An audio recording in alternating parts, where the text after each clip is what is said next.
Now look, hey, this the Terriers, one half of Knox and Boots podcast, and this is Sports Talk.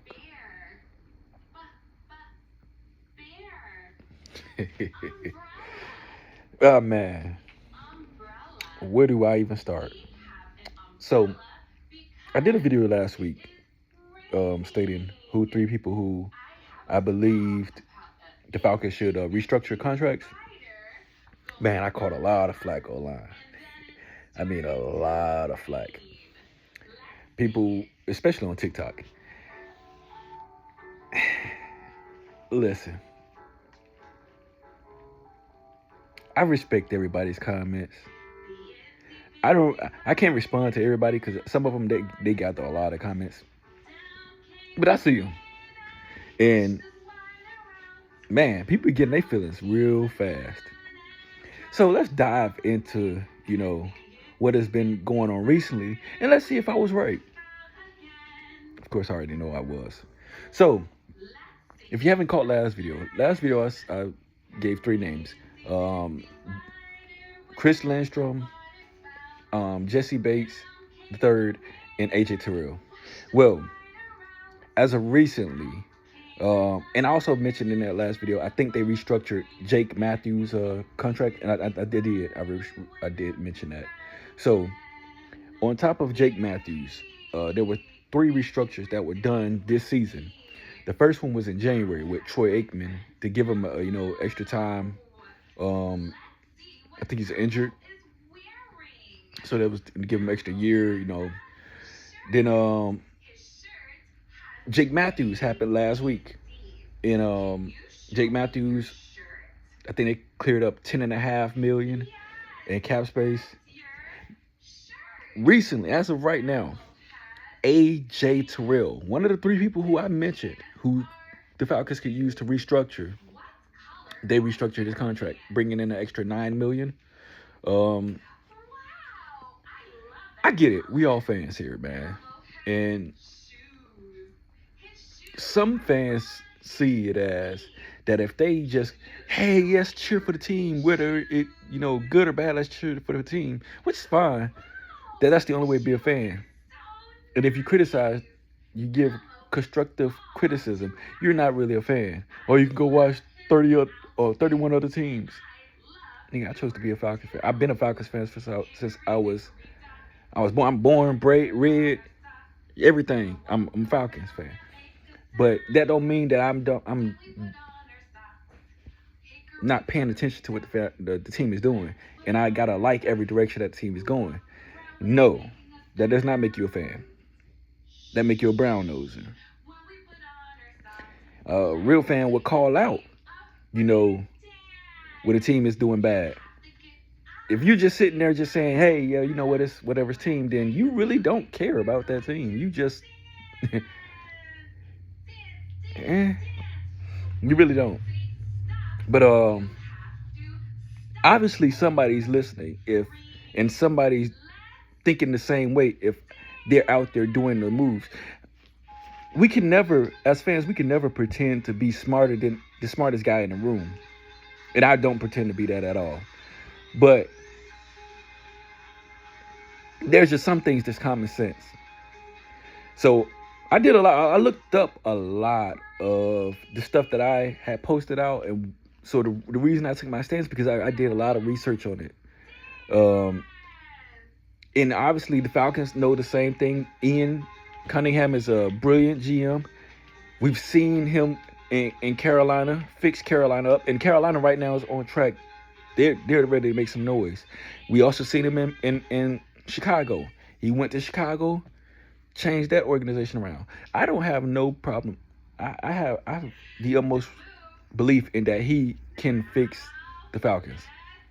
It's the coaching staff in some of the front office staff that I don't have the full confidence in. But I say that to say all of this. So I was 1 for 3 out of the choices. However, I mean, I did say three people need to restructure 3 contracts. They did that. Are they going to restructure more? Don't know, but we don't need a lot to. We don't need a lot this year.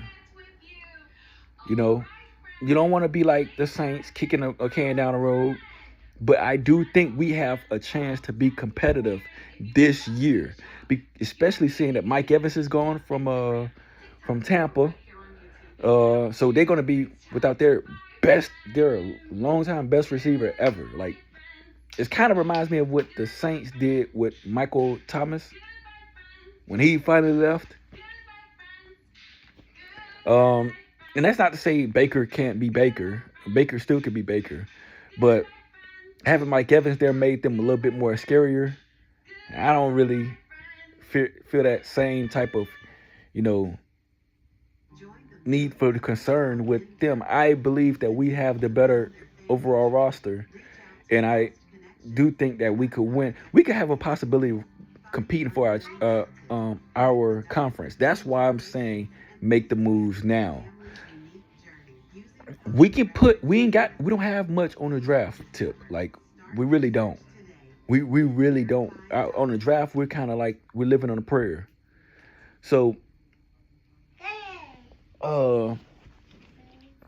I do think that if we have the opportunity, why not take it for right now? Our division is not like it's impossible to win. So give us the best opportunity to win our division. We can get to the playoffs. Whether we win or lose in the playoffs right now is irrelevant. We just need to get there. To get the guys, some of these young guys, feet wet. Some of these people haven't been to the playoffs. And I'm damn sure there's a lot of them that haven't been to the Super Bowl. That was 11 years ago. So we need to get a fresh influx of playoff experience. But the only way we can do that is if we restructure and save some money. And then we can get some pieces. We have some holes that we need to address. But we can't do it if we're broke. That's logically, that doesn't make sense. So, I didn't want to make a long video.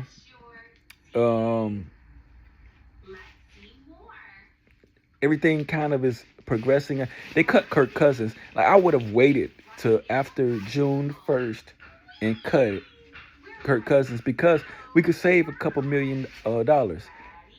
But I understand Kirk has an opportunity to go and find somewhere to go, and he wasn't bad for us. I just think at this point in juncture, what we're looking for, Kirk is a hindrance, and they severely overpaid for him. And they're kind of stuck in this marriage with them, or we're stuck in this marriage with them. And now we got to eat $24 million. We got to eat that, which is why the restructuring needs to happen. So for some people, I don't understand where they're getting the mindset of, oh no, we can't do this. Do you understand if we didn't restructure any of those contracts and we just took on that full cutting Kirk Cousins, we would be, boy, the lights ain't never coming back on for a minute. At least for a year. Like, I think there just had to be some type of, I get it, man, everybody's not, don't take their time out to study some of this stuff because they don't really care. But something needed to happen in Atlanta. And for the most part, it's happening. I just think we need to get rid. I still think we need to get rid of Kevin Stefanski and Tommy Riggs. That whole front office that they brought over, I think they all need to go. All of them. None of them are needed. But and that's another story for another time. Yeah. So I told you so. All right, that's enough for the sports talk today. But before I go, make sure you guys like and subscribe. And if you got anything that you want to add, listen, I read all comments and I respond to as many as I can. If you were the Falcons GM, what would you do? Let me put that in. Yeah, in fact, in the comments, if you were the Falcons GM, what would you do? What would you do differently? Yeah, that'd be a good little conversation starter. Until next time, peace up. A-Town down, sucker. I'm just playing. A little ugly.